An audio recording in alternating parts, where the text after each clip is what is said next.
ఓం ఏకశిలాపురాధామా స్తోమదయాం భోది సోమసుందరనామా నీ కారుణ్య కటాక్షం దాగల్పగలదే ఒంటిమిట్ట దశరథరామా. శ్రీ కోదండరామస్వామి దేవస్థానం, ఒంటిమిట్ట, కడప జిల్లా.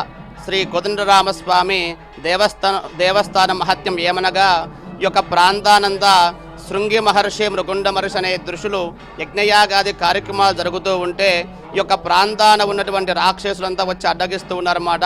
పూజా కైంకర్యాలు జరగకుండా అలా అడ్డగిస్తుంటే ఆ యొక్క బాధ భరించలేక ఋషులు అయోధ్యకి వెళ్ళి రాముల వారిని ప్రార్థిస్తే రాముల వారు, లక్ష్మణస్వామి, సీతాదేవి వచ్చి ఈ యొక్క ప్రాంతాన ఉన్నటువంటి రాక్షస సంహారమంతా చేసి ఇక్కడే నివసించి వెళ్తారండి.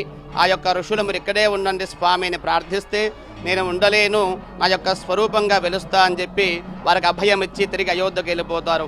అలా వెళ్ళిన తర్వాత జామవంతుడు వారు దేశ సంచారం చేసే సమయంలో ఈ యొక్క ప్రాంతానికి వచ్చినప్పుడు ఇక్కడికి రాముల వారు వెళ్ళిన ఆనవాళ్ళకు గుర్తించి ఇక్కడ గర్భాలయంలో ఉన్నటువంటి ఒక కొండరాతిగా ఉన్న కార్యక్రమాలు చెప్పండి స్వామి. కార్యక్రమాలు ఇక్కడ స్వామివారికి శ్రీరామ నవమి సందర్భంగా ఈరోజు ధ్వజారోహణంతో స్వామివారికి బ్రహ్మోత్సవాలు ఆరంభిస్తారండి.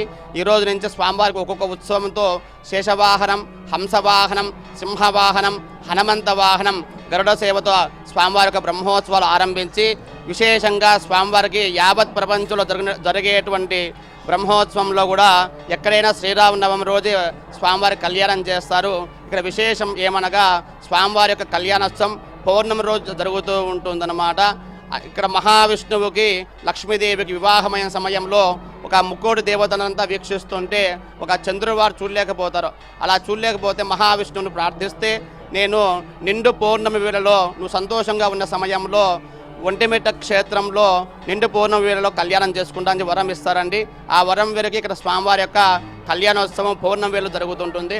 అదే కాక స్వామివారికి చంద్రువారికి రామచంద్ర అని చెప్పి రెండో వరంగా నా యొక్క పేర్లు నిన్ను కలుపుకుంటా అని చెప్పి రామచంద్రుడు అనేటువంటి పేరుగా కీర్తించబడినది అనమాట. అది విశేషం. ఇక్కడ స్వామివారికి తర్వాత కళ్యాణోత్సవం జరిగిన తర్వాత రథోత్సవం, అశ్వాహనం, చక్రస్నానం, పుష్పయాగంతో ఈ యొక్క బ్రహ్మోత్సవాలు పరిపూర్ణమవుతాయి. జై శ్రీరామ్.